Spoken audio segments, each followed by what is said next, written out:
Dice, al escucharlo, muchos de sus discípulos exclamaron, esta enseñanza es muy difícil. ¿Quién puede aceptarla? Jesús, muy consciente de que sus discípulos murmuraban por lo que había dicho, les reprochó, ¿esto le causa tropiezo? ¿Qué tal si vieran al Hijo del Hombre subir a donde antes estaba? El Espíritu da vida, la carne no vale para nada. Las palabras que les he hablado son espíritu y son vida. Sin embargo, hay algunos de ustedes que no creen. Es que Jesús conocía desde el principio quiénes eran los que no creían y quién era el que iba a traicionarlo. Así que añadió, por esto les digo que nadie puede venir a mí a menos que se lo haya concedido el Padre. Desde entonces, muchos de sus discípulos le volvieron la espalda y ya no andaban con él.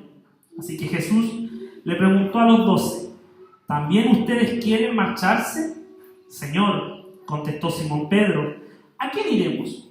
Tú tienes palabra de vida eterna, y nosotros hemos creído y sabemos que tú eres el Santo de Dios.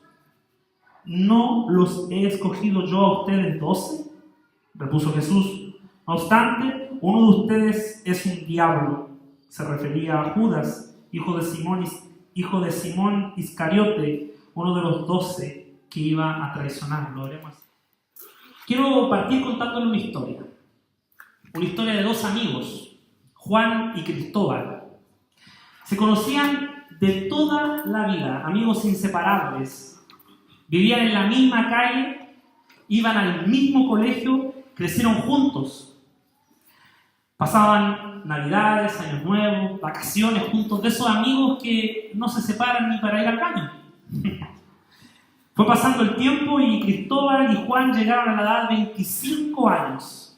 Seguían siendo amigos, seguían jugando en la semana a la pelota, seguían vacacionando juntos, pero ahora se juntaban también con las pololas. Tenían una relación de vida. Un día, en la calle donde vivía Juan y Cristóbal, se produjo un evento. Toda la gente salió curiosa a ver lo que estaba pasando. Salieron tras la invitación de estas personas que iban pasando de puerta en puerta, invitándolos para que pudieran acercarse.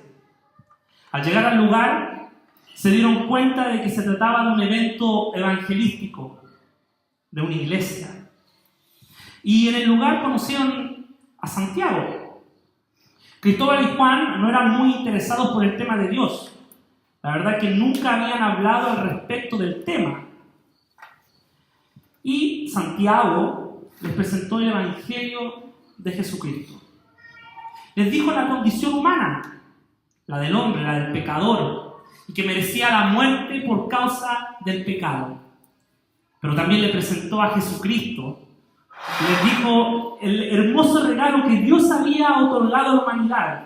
Jesucristo yendo a la cruz, muriendo por todos, para así salvarlos y poder vivir una vida eterna con Él, junto con Él.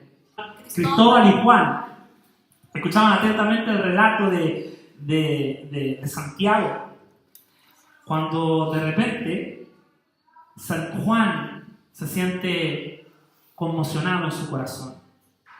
Se siente quebrantado y con mucho deseo de llorar. Más se contiene y le pregunta a Santiago, ¿qué tengo que hacer para poder seguir a Cristo? Cristóbal, sorprendido y horrorizado por lo que estaba diciendo su amigo, da un fuerte ¿qué? ¿Qué estás diciendo? Con un fuerte tono dice, ¿cómo es posible que creyeras en esas fábulas? Es obvio que todo lo que había dicho Santiago era mentira y que la religión era una creación del hombre para controlar las masas y mantenerlas ocupadas pensando en un Dios que no existía. La pregunta que nace, ¿verdad?, al escuchar este relato es ¿por qué dos personas sometidas exactamente a las mismas circunstancias reaccionan de forma diferente? ¿Por qué una persona cree y la otra rechaza a Cristo? La respuesta a esta pregunta podríamos decir que es gracia. Gracia irresistible. Pero, ¿qué es la gracia irresistible? Y voy a tomarme, para poder citar a John Piper en su libro Los 5 puntos, y él da un pequeño resumen de la gracia irresistible. Dice: la gracia irresistible se refiere específicamente a la obra soberana de Dios para vencer la rebelión de nuestro corazón y darnos fe en Cristo para poder ser salvos. ¿Están entendiendo? La gracia irresistible se refiere específicamente a la obra de Dios para vencer la rebelión de nuestro corazón y darnos fe en Cristo para que podamos ser salvos.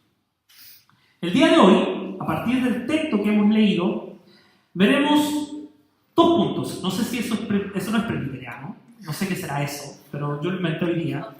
Luterano. Bueno, por la reforma, Martín Lutero. Veremos la inhabilidad total que tiene el hombre de seguir a Dios y vemos la atracción total. Inhabilidad total y atracción total. La inhabilidad total estaremos viendo en este punto. Mire, lea conmigo el versículo 60 al 64. Vamos a tomar alguna idea de lo que está pasando. Al escucharlo, muchos de sus discípulos exclamaron: esta enseñanza es muy difícil. ¿Quién puede aceptarla? Jesús, muy consciente de que sus discípulos murmuraban por lo que había dicho, les reprochó: ¿esto le causa tropiezo? ¿Qué tal si vieran al Hijo del Hombre subir a donde antes estaba? El Espíritu da vida, la carne no vale para nada. Las palabras que Él les ha hablado son espíritu y son vida. Sin embargo, hay algunos de ustedes que no creen. ¿Qué está pasando aquí? Nosotros tenemos un relato que no parte, ¿verdad?, en el verso 60, sino que parte en el verso 25, en el mismo capítulo. Jesús le está enseñando en una sinagoga en Capernaum a una multitud de personas. Y lo que escandaliza a estas personas para que ellos puedan decir esta enseñanza muy difícil son estas palabras. Jesús en los versos 53 al 58 del capítulo 6 dice: ciertamente les aseguro, afirmó Jesús, que si no comen la carne del Hijo del Hombre ni beben su sangre, no tienen realmente vida. El que come mi carne y bebe mi sangre tiene vida eterna, y yo los resucitaré en el día final. Porque mi carne es verdadera comida y mi sangre es verdadera bebida. El que come mi carne y bebe mi sangre permanece en mí y yo en él. Así como me envió el Padre viviente y yo vivo por el Padre, también el que come de mí vivirá por mí. Este es el pan que bajó del cielo. Los antepasados de ustedes comieron maná y murieron, pero el que come de este pan vivirá para siempre. Esto produjo escándalo en medio de la multitud. Las personas empezaron a preguntar: ¿y este quién es? ¿Quién se cree? ¿No conocemos a su madre? ¿No conocemos a su padre? ¿Por qué están diciendo estas cosas? El relato de la Biblia, ¿verdad?, en el verso 60, más abajo, cuenta y dice que muchos se empezaron a apartar y a ir, dejaron de seguir a Jesús porque no entendieron y no comprendieron lo que Jesús estaba diciendo. Muchos de ellos, como también dice ahí la Biblia en el verso 26, seguían a Jesús netamente por lo que Él producía. Verso 26 dice: ciertamente les aseguro que ustedes me buscan no porque han visto señales, sino porque comieron pan hasta llenarse. Ustedes ven que versículo antes, ¿verdad?, en el versículo 16, Jesús había multiplicado los panes y los peces. Entonces Jesús era una conmoción en esa sociedad. Era un hombre que producía milagros, era un hombre que multiplicaba el pan y los peces, era un hombre que caminaba por medio de las aguas. Era una novedad, pero queda claro que el interés de la multitud no eran las enseñanzas de Jesús. porque no entendía las enseñanzas de Jesús, sino que su interés eran los milagros, su interés era la multiplicación de los panes, su interés era netamente carnal. ¿Pero por qué? ¿Qué no les dejaba ver más allá de los milagros y la multiplicación de los panes? ¿Qué produjo que Juan, en la historia que contamos, recibiera el mensaje de la cruz con tanto gozo, con tanta alegría, y Cristóbal desechara por completo el mensaje del Evangelio de Cristo? ¿Qué produce en las personas que algunos entiendan y otros no?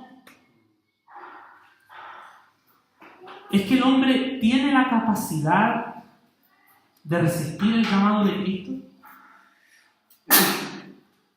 La Biblia nos muestra la condición humana, y de verdad que conversando con él yo le decía, no quiero tocar otro tema que ya se fue tocado, porque ya hablamos de la depravación total. Pero la depravación total tiene mucho que ver con este tema. Porque el hombre no tiene la capacidad de entender a Cristo, el mensaje de Jesucristo, por la condición humana y la condición de su corazón. Y la Biblia lo dice claramente. Un texto famosísimo y que yo sé que todos nosotros alguna vez lo hemos citado o lo hemos escuchado es Romanos 3, 9, 12, que dice: ¿a qué conclusión llegamos? ¿Acaso los judíos somos mejores? De ninguna manera. Ya hemos demostrado que tanto los judíos como los gentiles están bajo el pecado. Así está escrito: no hay un solo justo, ni siquiera uno. No hay nadie que entienda, nadie que busque a Dios. Todos se han descarriado, aún se han corrompido. No hay nadie que haga lo bueno. No hay uno solo. Es decir, todos estamos completamente muertos, depravados completamente, en pecado absoluto. No hay nadie que haga lo bueno ante los ojos del Señor. Entonces, si no hay nadie que haga lo bueno ante los ojos del Señor, ¿qué me mueve para creer en Dios? La condición del hombre, como decía Edward anteriormente, y lo decía ya algunos domingos atrás, no tiene la capacidad de escoger por sí solo creer o no creer en algo, más sin creer en lo bueno, como el mensaje de Jesucristo. El hombre y la mujer está completamente muerto y no tiene la capacidad, más sino que Cristo lo tocase y le diera vida. Muestra la Biblia también de que el hombre resistió y resistía, ¿verdad?, continuamente las enseñanzas de Jesucristo. Esteban en Hechos 7:51 les dice: tercos, duros de corazón y torpes de oídos, ustedes son iguales que sus antepasados, siempre resisten el Espíritu Santo. Podemos ver en el relato del Antiguo Testamento, relato tras relato, cómo el hombre pone resistencia a los mandamientos y a las promesas de Dios. Esto, hermano, no quiere decir que el Señor no tiene poder para vencer esto. No estamos diciendo esto. Pero el hombre sí tiene, por condición humana, pecadora, la capacidad de resistir y la capacidad de no hacer caso a este llamado. Pero John Piper dice algo muy interesante. Dice que esta resistencia no contradice la soberanía de Dios. Dios la permite y la vence cada vez que Él elige hacerlo. Y esto es hermoso. Esto es hermoso. Porque si usted se puede dar cuenta de esto, y vamos a seguir con esto hasta el final, el raciocinio es que usted no debería gloriarse por ningún momento de estar aquí parado. Fue netamente la gracia de Cristo. Esto lo vamos a ir desarrollando en el camino, pero quiero que entienda esto. Su condición humana no le permitía ver a Cristo, pero Dios hizo algo especial para que usted pudiera ver lo que otros no han podido ver. Veremos que Jesús, a pesar de las murmuraciones, sigue explicándole y sigue diciéndole a los discípulos algo fundamental. Las palabras en el verso 63 dice: el Espíritu da vida, la carne no vale para nada. Las palabras que les he hablado son espíritu y son vida. La pregunta que podemos hacernos aquí a través del texto: ¿quién produce vida en nosotros según las palabras de Jesús?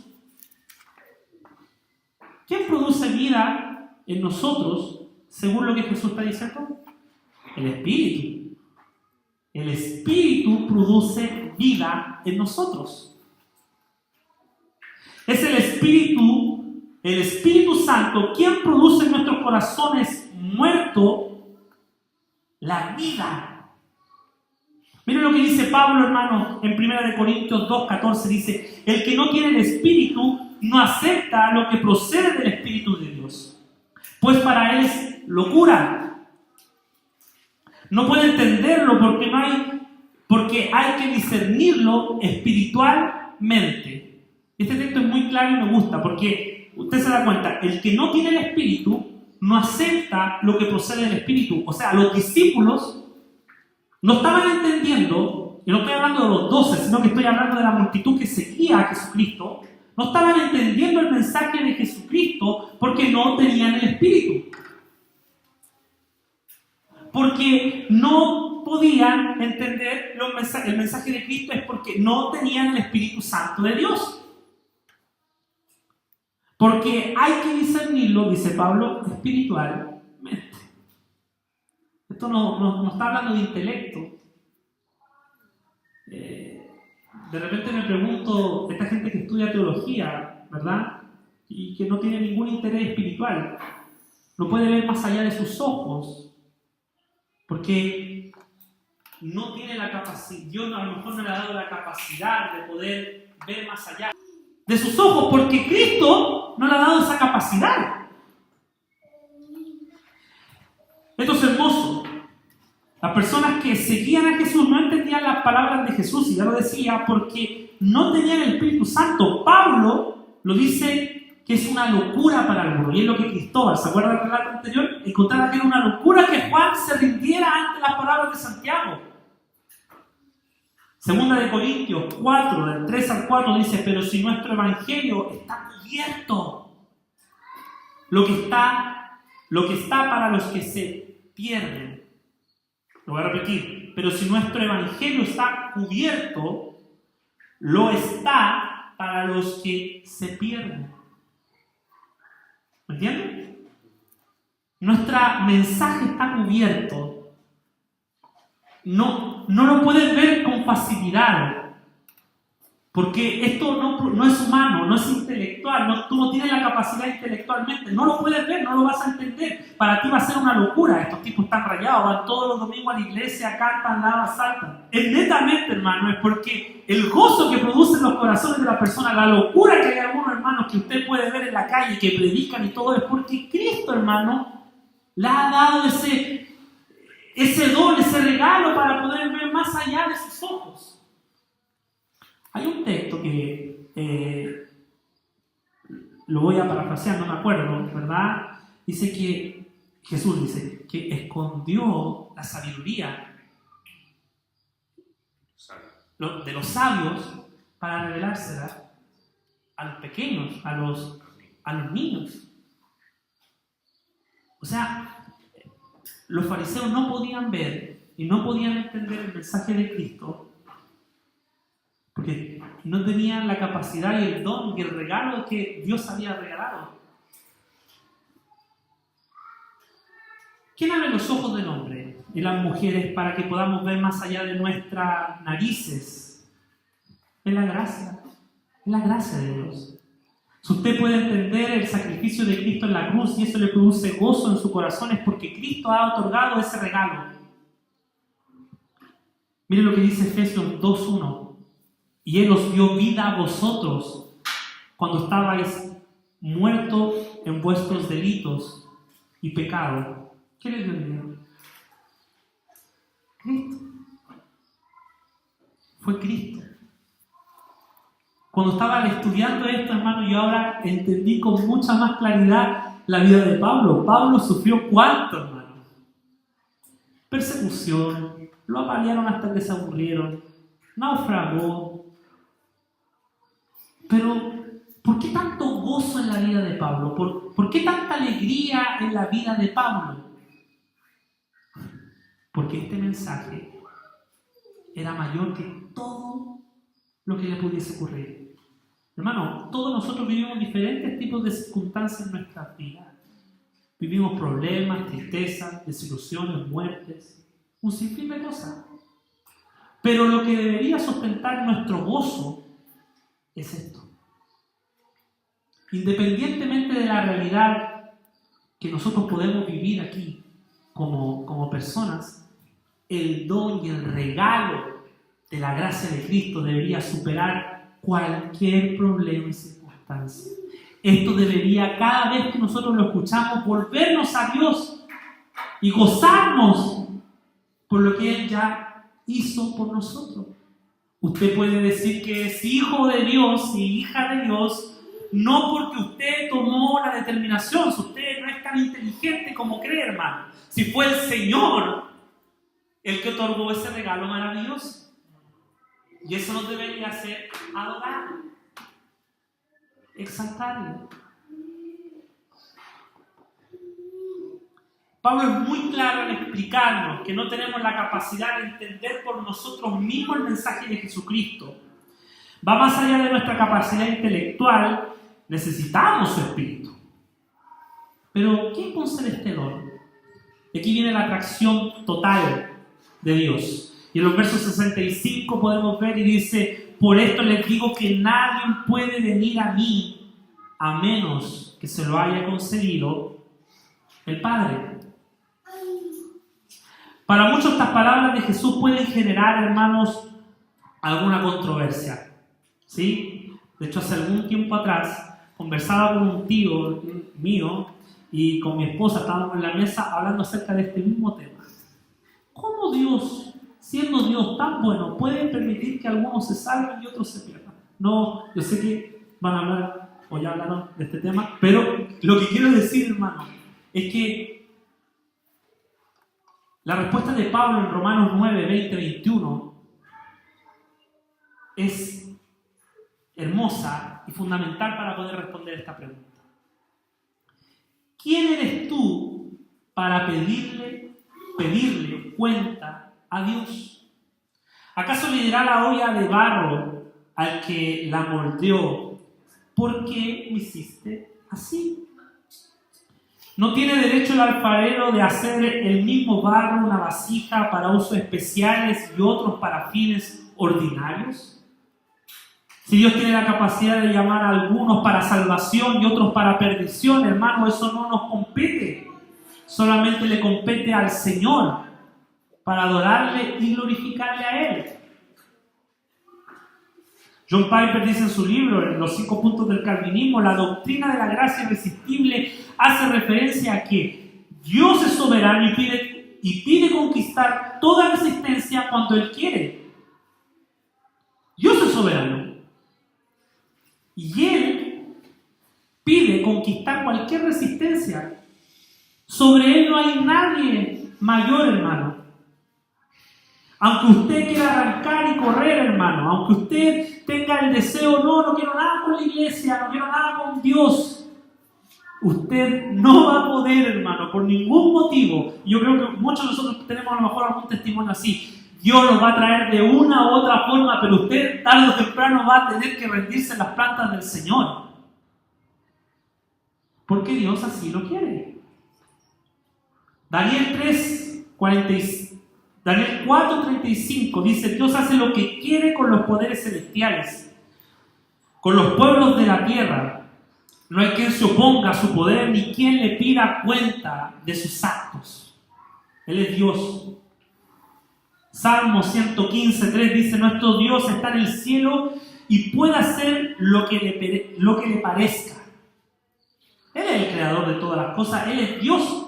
No va a venir a usted. Sugel Michelin dice en una predicación acerca de este tema, dice que hay hermanos que dicen: Dios es caballero. Él no va a interrumpir, es lo que dice, ¿no? Él no está dando esa... No va a interrumpir su elección. Dios es Dios, ¿no? Si Dios quiere hoy día desbaratarte, lo va a hacer porque Él es Dios. Él es el creador de todas las cosas. Job 42:2 dice: yo sé bien que tú lo puedes todo, que no es posible frustrar ninguno de tus planes. O sea, hermano, cuando dice, por esto les digo, Jesús dice, por esto les digo, nadie puede venir a mí, a menos que se lo haya concedido el Padre. Es Dios Padre, hermano, concediéndote la salvación y el regalo más grande, hermano, de tu vida. Si tú puedes entender, hermano, la gracia de Dios, la salvación del Señor, es porque Dios Padre te ha llamado y te ha concedido el don del Espíritu Santo para que puedas entender más allá de tus ojos, más allá de tu mente, más allá de todo tu entendimiento humano. Si esto es mucho más grande que tú y yo. La Biblia nos deja más que claro que es Dios soberano y su creación. En su creación, Dios es soberano sobre su creación. Y cuando Dios se compromete a cumplir su propósito, nadie lo puede resistir con éxito. El plan de Dios desde la fundación del mundo, hermano, era que usted y yo hoy día estuviéramos aquí glorificando a Él. Fue Él que lo llamó. Fue Él que lo predestinó. Hermano, en los 5 puntos del calvinismo, yo me he perdido 2 mensajes de los 5, pero he estado estudiando y he estado leyendo. Y es una doctrina hermosísima, porque usted termina humillado, hermano. Si usted se da cuenta, hermano, que no tiene nada que hacer. Usted no hizo nada. El Señor hizo absolutamente todo para que usted pudiera llegar el día de hoy aquí y usted lo pudiera adorar. Efesios 1, capítulo 1, del 4 al 5, un texto que estoy seguro que usted ya lo ha escuchado, dice: Dios nos escogió en Él antes de la creación del mundo, para que seamos santos sin manchas delante de Él. En amor nos predestinó para ser adoptados como hijos suyos por medio de Jesucristo, según el buen propósito de su voluntad. El buen propósito de su voluntad. El buen propósito de su voluntad es que usted estuviera aquí y que hubiera un gran cuerpo de personas que quisiera adorarle y glorificarle. No podemos limitar la gracia del Señor. Dios hace como Él quiere. Las personas menos pensadas, las personas que usted menos cree que puede estar el día de hoy aquí sentada, son esas personas que el Señor llama con su misericordia, con su amor. ¿Quién iba a pensar, hermano, que Pablo, siendo perseguidor de cristianos, habiendo visto, presenciado la muerte de Esteban, iba a ser uno de los mayores predicadores del Evangelio en la historia? Solo Cristo, hermano. Solo la gracia de Cristo fue y tiene la capacidad para poder llamarlo. Su misma condición de vida, hermano. Usted mismo. ¿Cómo fue su pasado? Sus pecados. Y cómo el Señor lo llama. Con amor. Usted, al escuchar el mensaje, no puede contener, hermano, la voz de Cristo, la voz de Dios, y llegar a este lugar y poder glorificarle a Él. Que hoy estemos aquí es que nuestro Padre Celestial nos concedió poder estar aquí. Ese debería ser motivo de vivir una vida de adoración. En la semana yo envié un párrafo, un texto al grupo de hombres que está en el libro de Ezequiel 36:26, que dice: les daré un nuevo corazón y le infundiré un espíritu nuevo, les quitaré ese corazón de piedra que ahora tienen y les pondré un corazón de carne. Nosotros anteriormente escuchábamos, ¿verdad? Jesús, ustedes no entienden estas palabras porque son espirituales, y estoy hablando del espíritu, no en la carne. En nuestro cirujano, Dios es nuestro cirujano. Él es el que abre nuestros corazones, hermano, y nos cambia esta condición humana, nos saca este corazón de piedra y nos pone este corazón de carne para poder entender, hermano, el mensaje que Él está transmitiendo. El Jesucristo, hermano, y las palabras de Él. Que viene el Espíritu Santo, hermano, y nos cambia nuestras mentes. Hermano, cuando Pedro, hermano, dice, Señor, contestó Simón Pedro, ¿a quién iremos? Tú tienes palabra de vida eterna. Y nosotros hemos creído y sabemos que tú eres el Santo de Dios. O sea, esa confesión, hermano, no es natural, esa confesión es divina. Y Pedro era, hermano, uno de los discípulos más impulsivos, más impulsivos, ¿verdad? Hay un montón de relatos, niega a Cristo, pero tenía conciencia por el Espíritu Santo de que Jesucristo era Dios y de que Él era el Salvador. Pero, ¿qué pasa con Judas? Estuvo con Jesús todo el tiempo, pero Jesús mismo relata, ¿verdad? Aquí en el pasaje dice que es un diablo, que lo traicionaría y se perdería. ¿Qué pasó ahí? 3 años estando con Jesús, escuchando el mensaje de Cristo, viendo los milagros. ¿Qué hubo ahí? ¿No hubo gracia? ¿La condición de Judas fue mayor? Durante su vida, Judas recibió muchas influencias para su bien de parte de Cristo. En ese sentido, Judas se la buscó, ¿verdad? Se le buscó, se le robó, se la trajo durante años, ¿verdad? Ya lo dijimos, 3 años estando con Jesús. La resistencia de Judas a la gracia no fue, al fin de cuentas, el factor decisivo. En última instancia, lo que fue decisivo es que no se le había concedido. No se le había concedido venir. Él no fue atraído por el Padre. El regalo de la gracia, decisivo e irresistible, no se le dio a Judas. Ya lo vemos más adelante, ¿verdad? Vende a Jesús por unas monedas y con un beso lo entrega a la guardia. Por esta razón de que hablamos de gracia irresistible, porque nosotros mismos, todos somos iguales y podemos resistir de cierta forma, ¿verdad?, al llamado de Dios. Pero cuando Él, y ya lo decía anteriormente, cuando Él escoge derribarnos eso, Él lo puede hacer. Judas era un hijo de perdición. Dios ya lo había predestinado para sí. Y es así. Y nosotros no somos quien para juzgar o dar alguna opinión al respecto, porque es Dios. Nosotros deberíamos mantenernos en adoración y agradecer, hermano, de que usted el día de hoy está aquí. Y esta doctrina, hermano, nos debería llevar no solamente a glorificarlo, sino que también a predicarlo. Porque tenemos la seguridad, hermano, que no son nuestras palabras las que producen vida en las personas, sino que son las palabras del Señor y su Espíritu Santo el que lleva arrepentimiento a las personas. Es Él. En conclusión, debería llevarnos a la humildad y a la adoración, a la predicación. Es lo que debería producir al escuchar las doctrinas de la gracia irresistible.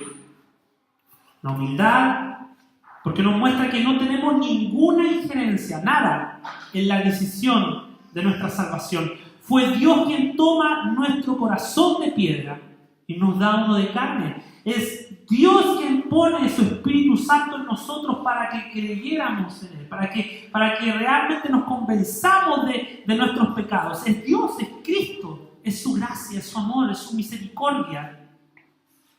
Adoración. Esto nos debería llevar a adorar, a exaltar a Cristo por lo que Él hizo por nosotros, hermano, a humillarnos. Porque si usted se da cuenta, hermano, usted no tuvo nada que ver. Ni su sí, hermano, fue el suyo, fue Cristo quien puso eso en usted. Su decisión de estar aquí no proviene de usted, proviene del mismo Padre. Y eso nos debería llevar a adorarlo. Conocer su gracia, conocer su inmenso amor nos debería llevarnos a derramarnos en oración, en gratitud a Dios. Y recordar, hermanos, que independientemente de las circunstancias que nosotros vivamos como hombres y mujeres, somos hijos de Dios. Y en esta tierra vamos a sufrir mientras estemos en este lugar. Pero Dios prometió que le prepararía una morada celestial y ahí estaremos todos juntos, adorándole, cantándole, gozándonos con Él. Goces aquí en la tierra por lo que Cristo ya hizo por usted. Independientemente de las circunstancias, gócese por ser hijo salvado. Hay muchos que escuchan la palabra del Señor y no creen. Pero usted tuvo el don del Señor para que pudiera abrir sus ojos y su mente para poder escuchar el mensaje del Señor. Eso es hermoso. Eso es glorioso. Hermanos, la gracia irresistible es netamente un regalo y un don del Señor. Y nosotros deberíamos adorar y glorificar al Señor por eso.